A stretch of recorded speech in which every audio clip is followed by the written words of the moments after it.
Hi, I'm so happy you're here. Welcome to the Let's Keep Moving with Risha podcast. This is Risha. I'm a motivational speaker, content creator, and I love talking about things that will help you keep moving in your life, especially on areas like your life, mental health, love, growth, and everything in between. So if you're ready, let's keep moving.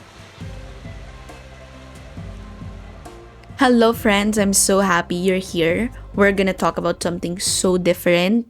Today's episode is so exciting kasi when I asked you what you guys wanna hear, it's the first time that someone asked me about my finances. So, something I don't usually talk about, but I feel so happy when someone requested that. So, this episode is for you. I hope you enjoyed this and I hope you learned from this. Narealize ko lang na when you wanna keep moving in life pala, which is our mantra sa ating mga episodes, a huge part of that is your finances. Tsaka napakalaki ng relationship ng mental health sa finances natin. And oh my God, why didn't I talk about this sooner? But anyway, I'll discuss what I'm comfortable discussing and what I think is helpful. But disclaimer, this is what I use. I am not a financial advisor. This is what works for me. Know what works for you and let go of the rest. So if you're curious to know how I handle my finances and what are my mindsets around it, then without further ado, let's keep moving. First, I want to talk about my finance story muna, my finances side. Ever since talaga saver na ako. So, I learned to save because of my family. My parents, both of my parents are savers. Savers sila both. And I guess I'm grateful because both of them are very responsible when it comes to their money. High school pa lang ako, nagsisave na ako. Like kahit medyo malaki yung baon ko at that time, ay nasasave ako kasi nagtitinda ako sa tindahan namin. So, nangungupit ako minsan doon, de joke lang. At binibigyan ako ng mama ko ng pera. So, sinisave ko yun sa alkansya. And every time na uuwi yung papa ko from barko kasi nagtatrabaho siya abroad, binibigyan niya ako ng around 400 yata to 500 USD. So, sinisave ko yun. Malaking pera yun, di ba? Imagine. And growing up, if I may just share, I have all the things I need, not all the things I want. Basically, I've seen my parents kasi take care of their money and worked hard for it. So, nung nag-college na ako, I feel like I have so many extra time. So, I decided to work online as a freelancer. Actually, wala akong ka-idea nun. So, from there, I got to earn my own money na ever since. So pretty much, siguro 5 years ago na, during the whole college education, I supported myself financially. Talaga, even if my parents didn't require me naman to work. Kasi super comfortable naman talaga ng life namin. So minsan nag-abot yung parents ko. I guess no mga first few years ko ng college, yung mama ko pa din yung nagbabayad ng apartment ko. Pero nung nag-third fourth year na ako or second year, ako na nag-shoulder. And even if my life was very comfortable back then, I chose to shoulder it all. I chose to support myself financially because yung freedom when you have your own money, when you have your own money talaga, it is priceless. Walang anxiety with anything or with lacking money kasi I know I have my own safety net. I saved up for it. Well, ngayon I have to be very clear na I'm not the breadwinner of the family yet. Nag-aabot-abot lang ako paminsan-minsan kasi right now in this season, now that I'm in my 20s, I'm taking advantage of this time to save up for myself and invest in myself while hindi pa ako required na magbigay para hindi kami sabay-sabay lumubog. Anyway, natutunan ko yon from Kong. I think he shared it, Kong TV, he shared it from one of his vlogs. Nagbibigay naman siya, pero hindi sobra. Kapag nagbigay siya consistently ng sobra, sabay-sabay silang lumulubog. Kong was building his name pa at that time. And right now, I'm in the same place. I just really wanna build my own foundation first bago ako magbigay ng sobra. And apart from everything, I am super grateful then that content creation has really had a huge impact on my finances. And after all, I'm just very grateful that I get paid for doing what I love, which is content creation. It may not be as stable as what I hope it would be, but it's a huge help. Like, you can only imagine I may not be living a very grandiose life, but I live a very comfortable life. One that I'm very grateful for. Every time na nag-loop ako with the idea na, I should do this full time and all that, na dapat ganito na din yung lifestyle ko, I always go back to where I was 2 years ago. Kasi 2 years ago, 3 years ago, wala namang brand collab, wala namang mga brands. But right now, this is the dream. And I wanna take this moment din talaga to be grateful. Pero anyway, I wanna share then how I manage my finances. So, what I shared previously is my background when it comes to finances, where I am in terms of my money mindset. Yeah, I'm a saver. I'm very grateful to have surrounded myself with great people na hindi lang sa family ko, kundi sa spaces na nilagay ko din yung sarili ko kasi I'm surrounded by abundant mindset people sa space, sa mga coaching calls for the past 2 to 3 years. I want to remind you that wherever I am right now, it is because of the mentors, the people na I surrounded myself. Hindi ito basta-basta ko na lang natutunan sa laptop. Well, a huge factor, of course, yung mga napapanood ko online. A huge part of this took place because I put myself out there. I put myself out there around the spaces of abundant people who have abundant mindset. So maybe that's the first lesson you have to learn from this episode, okay? Surround yourself with abundant mindset people. I know na living in this culture, Filipino culture, we don't always get to have our parents having abundant mindset. So ano ba yung abundant mindset? Knowing na whatever happens, you're abundant because life is abundant. Look at the places around you. Abundant tayo. Look at the leaves of trees. Look at the greens we have. 'Di ba yung mga anak ng mga pigs, ng mga dogs, ng mga cows, sobrang dami nila. So parang God created this world to be abundant. And what makes you so much different, 'di ba? We'll talk about it later, but believe that there's so much left for you and God has so much in store for you. And only when you put yourself out there will that happen. So that's number one. Always surround yourself with abundant mindset people. But let's talk about my finances. So siguro familiar na kayo dun sa 50-30-20. So originally, it's 50-30-20 talaga. 50 is for your needs and essentials. 30 is for your savings and investment. And then yung 20 naman, 20% of your income is for your wants. Pero I watched kasi from an episode from the Diary of a CEO, my guest Dawn, and she talked about 65-20-15. So 65 is again needs and essentials, 20 is your savings and investments, and 15% wants. You just have to play around these numbers or these percentages. It could be 50-30-20 for you or 65-20-15 for you. Napakadaling sabihin sa'yo na dapat 50% yung needs mo or yung essentials mo. But if you have so much money or earning so much money and hindi mo naman talaga ma-fulfill yung 50%, then you are so free to narrow it down to 40%, whatever works for you. But what we're trying to do here is that we're trying to build the habit. We're trying to build systems na every time money comes in, kailangan may percentages, may fina-follow tayo, and we're not just simply driven by our emotions. And I hope it's making sense. These numbers are just numbers. These numbers are systems. Itong 50-30-20, 65-20-15, these are systems. So again, when money comes in, may pupuntahan. May percentages, may allocation. Hindi lang simply we're just going to decide out of nowhere. Of course, dapat meron tayong basis and systems, and you have to look for that number or for the allocation or perfect allocation that works exactly for you. I hope that's making sense. And dapat iba-ibang bank to. So now I currently have 5 to 6 bank accounts. Meron for short-term savings, long-term savings, investments, daily funds, and others. So bakit kailangan pa Ate Risha ng maraming bank accounts when I could just simply manage it all in one bank account? No. My perspective on this is that if everything is within one basket, it's easier for you to spend it all. My perspective on this is that kapag nasa iisang bank account lang siya, it's easier to just lose track of your systems. But if you put it in different bank accounts, mas easier yung purpose, yung intention ng bawat penny mo. And technically, hindi siya nakakalito. So for example, you have this bank account.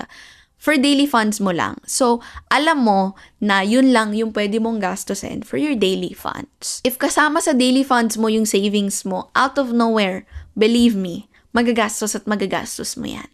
But if your savings ay nasa passbook or like nasa ATM na wala kang so much access or easy access, it's easier for you to be disciplined. Again, it's easier for you to be disciplined when hindi mo nakikita yung bank account mo or yung number sa bank account mo. So, it doesn't take so much effort naman to open 5 to 6 bank accounts. And it's exciting. Ang daming digital banks out there. I think I've had an experience to all of them. I started way back pandemic kasi that time, sobrang daming video sa YouTube ang about sa finances. So, I learned from there. Do your own research then. Hindi lang basta dahil nasabi ng influencer na to na this is the bank you have to use, then gagawin mo na. Do the due diligence to do your own research. When things go wrong, you take accountability, not just because you learned it from somebody else. Again, there is no such thing as a one-size-fits-all structure. If kaya nyo na 40% lang yung needs or essentials, by all means do it. If kaya nyo mag-save up ng more than 20%, kayo ang bahala. Again, we're after systems here, but please, another thing to take note of, please include your fund. Fund or wants fund. You have to take care of yourself. You have to do things that excites you. You have to be taken care of. There was a time before na natutunan ko yan sa MMI, sa Millionaire Mind Intensive, because I attended the seminar. It's a 3-day intensive money seminar and I enjoyed it super. Hindi ko man naabutan lahat kasi I was in my periodical or like final season yata at that time. So, I had to prioritize school pero I learned so much from the event. Anyway, isa yun sa mga natutunan ko. When you're earning money, when you're making money, you have to set aside fund. And dapat, itong fund na funds mo na to, gastusin mo siya within 3 months or at least every month.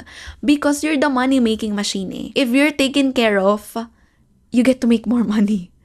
Again, if the money-making machine, which is you, is being taken care of, you can make more money. And for the longest time, before attending a MMI and before surrounding myself with abundant mindset people, sobrang tipid ko, as in, like, I'm very intentional with my money to the point na yung intention na yon is that minsan, gustong-gusto ko mag-spend sa mga bagay-bagay but minsan nade-deprived ako. And dahil nga saver ako, sinisave ko na lang kasi sayang, ganyan. But in order pala for money to come into your life, you have to be happily spending it din pala on other areas, which is areas na importante din sa'yo. So if you're starting pa lang, here's what I can suggest na you start prioritizing. Of course, you would want to have some seasons where you really have to prioritize some expenses or some investments din. Okay, ano ba yung reference nito? I learned this from that episode of the Diary of a CEO podcast. You can watch it. Ang guest doon is si Risha. I just forgot her last name, but it was a very, very insightful episode about money. But yeah, these are the things that I love prioritizing. First is peace of mind fund. So, itong peace of mind fund, ito yung 1 month living expenses ko. Kailangan meron kang 1 month living expenses na nakatago or nakasave for your peace of mind. So, for example, something happens. For example, nasira yung car mo or binaha kayo or nasira yung bubong. May kailangang ipaayos sa CR. Nagkaroon ka ng health emergency. Dito mo kukunin. From the word itself, peace of mind fund. The next thing is, you have to pay high interest debt. So, kung may utang ka, unahin mo din yung utang na maliliit. Ito yung tinatawag na snowball effect yata, wherein mafe-feel mo talaga na umusad ka or nakakabayad ka sa utang mo if uunahin mo yung mga maliliit mong utang. So, there's a sense of fulfillment on your end na, okay, nakakabayad ako ng utang, nakakaya ko because inuuna mo yung maliliit. But first, prioritize high interest debt fund kasi kahit gaano pa kalaki yung kita mo, if talo ka kasi nagbabayad ka ng utang na may malaking interest, please prioritize it first. Another thing that you have to prioritize is emergency buffer. If you're single, at least 3 months. If breadwinner ka, pursue at least 6 months. So, ito yung emergency buffer na pagkukuhanan mo if ever you lost your job. Again, pagkukuhanan mo to if you lost your job. So, very important na alamin mo yung mga needs mo talaga and i-total mo kung magkano. And then you times it or multiply it by 3 if you're single, multiply it by 6 if you are a breadwinner. Because in that way, during this 3 months or 6 months, for sure makakahanap ka ng work and mapapalitan mo itong emergency buffer na to. Opportunity fund. I just learned this from Coach Yani dun sa isa sa mga videos niya. And I just learned this recently. And I feel like this is one of my priorities in this season. Kapag may opportunity na dumating to start a business, to invest, or do side hustle, may fund ka dapat for that. Hindi lang dapat fund for emergency, pero dapat may fund ka din whenever an opportunity arises. Hindi mo siya kukunin sa savings mo or what, kunin mo siya sa opportunity fund mo. Right now, I'm so grateful na I'm making progress on all these things. It may not be the dream, it may not be a huge amount of money, but at least I know I'm making progress. And hopefully, as you watch this episode, you're also going to start investing on these things and you start building habits around this. If you're currently also learning from this podcast episode, please give us a 5-star rating. It would really help a lot to grow the show and to attract more people that could really help grow the show and of course learn from each episode. I want to share a very inspiring story. I don't know if you'll be inspired, but this is my own personal story. During the start of 2025, I decided to give up work. I had to give it up for my thesis. May school ako, last semester ko na, and I still have my compre. And as a low maintenance girly, feeling ko kaya ko naman. I don't have much to spend money on. Feeling ko simple lang ako. I want security kasi, and I grew up in a household or generally community na it doesn't need so much to live. Nakwento ko sa isa sa mga TikTok live ko before na wala akong Shopee or Lazada for 6 months. Like, seriously, I was relying simply on brand collaborations and my savings for the past few years of working. And as someone na mataas ang pride na hindi nanghihingi sa magulang, believe me, I managed to still support my expenses kasi I'm living in an apartment then all by myself and I really have to budget. I managed it all on my own. And you know, because at a very young age, I worked hard and I saved up for the stuff I talked about kanina. Yeah, halos 1 year na akong walang consistent work. And I'm still supported because of the sacrifices na I made. And feeling ko, wala akong sinacrifice so much kasi I'm well prepared. Ayun lang, something to take inspiration from. Maybe it's time that you prioritize then what you need. And I also want to talk about possibility and knowing your money dial. I really want to talk about this because I feel like we just talk about budgeting, we just talk about our money personality or saving so much money. Pero kasi let's also talk about the idea na ang dami ko ding money mistakes during the start of my career when I was 18. Ay nako kung alam nyo lang. But I guess I'm just so lucky na na-experience ko yon younger. Na-experience ko siya when I was still young. So now I know better and I make sure na I don't repeat the same mistakes kasi medyo expensive yung mga mistakes na yon. Dumating din ako sa season where I subscribed to other people's definition of fun. And super naging magastos din ako only to realize na hindi pala ako masaya sa mga purchases na yon. And I just got allured because other people enjoyed it, because other people did it. So please, as you handle your finances, make sure na happy kayo sa mga binibili nyo din. Make sure na yung mga bagay na pinag-investan nyo, masaya kayo doon at alam nyo kung bakit nyo binibili yon. And that's the reason why I wanna talk about money dial. Know exactly what's important. Know what makes you truly happy. For me kasi my money dial is experiences and coffee. For others, it's traveling. For others, they'd rather spend so much on experiences, but rather what brings them joy is new bags or new shoes or clothes, and that's totally fine. For as long as your cash flow can really catch up with it. Also, sometimes, you really have to have a certainty attitude. Syempre, may mga sacrifices naman talaga and may mga expenses. Believe na as you spend your money, that money will come back to you 10 times more. I don't know, I just have that belief that God is abundant, Kasi alam ko na He will provide talaga. At nilalagpasan niya palagi yung expectations ko. I was actually saving up for a business opportunity just 2 months ago. Sabi ko, Lord, bigay mo naman sa amin yung fund for this. And in just like 2 months, we saved up for it. And now we're actually planning it out. And it's true. Ask and you will receive. Knock and the doors will be open for you. And maybe you just really have to ask.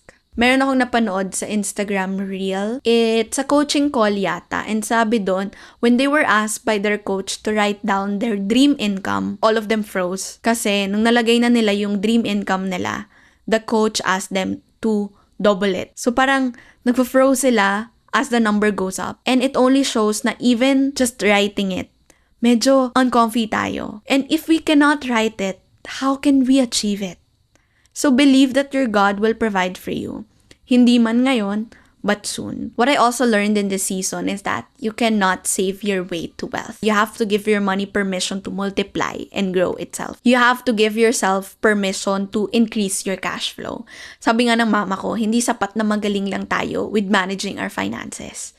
Kailangan, we have to build ourselves then to earn more or invest in ourselves to earn more. Ewan ko, pero na-realize ko lang na nakakaubos pag ganun lang yung cycle. You're just saving up and then spending it, saving up or earning and then saving up and then spending it. Right now, kasi iba na din kasi yung values ko when it comes to money and mindset.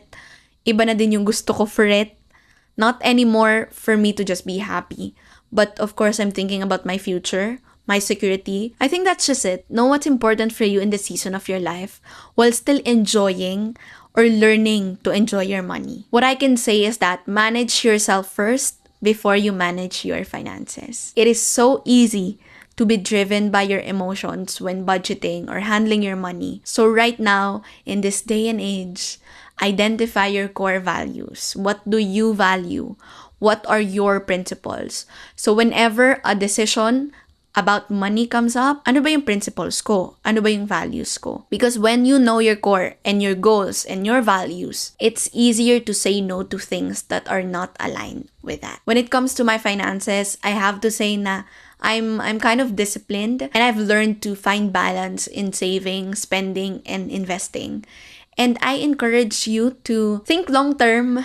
I think social media has demonized the idea na, you have to live once or do not think long term and all that. But I know you've heard that before, but you wouldn't want to look back in your 20s saying na, oh, I should have learned that skill. Para ngayong nasa 20s or 30s na ako, it's easier to handle money and make money kasi I spent my 20s wiser when it comes to money. Ngayon nga na 23 pa lang ako, feeling ko sobrang dami ko ng regrets with my money. But before, yun nga, I've learned from it. Super dami kong money lessons. Di ko alam bakit di ko siya na-share sa inyo. Pero, hopefully, in the future, we get to talk more about it. And itong mga pieces na na-share ko sa inyo, we get to expand pa. Kasi I think, parang na-gatekeep ko yata yung mga lessons ko about money. But anyway, hopefully, we can talk about it nga soon in the future. Ayun, that's about it, everybody. Thank you so much for spending time with me today. I hope you learned something. And I'd love to know your thoughts. Palagi, what did you learn from this podcast episode? What did you learn about your money story, money personality, money styles, discipline about money? Share it in the comment. And I'm curious to know then, are you a saver or a spender? If you enjoyed this episode, please share it with a friend. Yung friend mo na lagi mong nakakasama pag nagkakape kayo or like pag gumagastos kayo. They might need this little extra encouragement today. And you can also share your takeaways on social media. Please don't forget to tag me. Again, this has been your friend and your host, Risha. Know that I'm grateful for you. I've always been. And I'm rooting for you. I'm rooting for you big time. I'll see you soon. And until then, don't forget to always keep moving. Bye!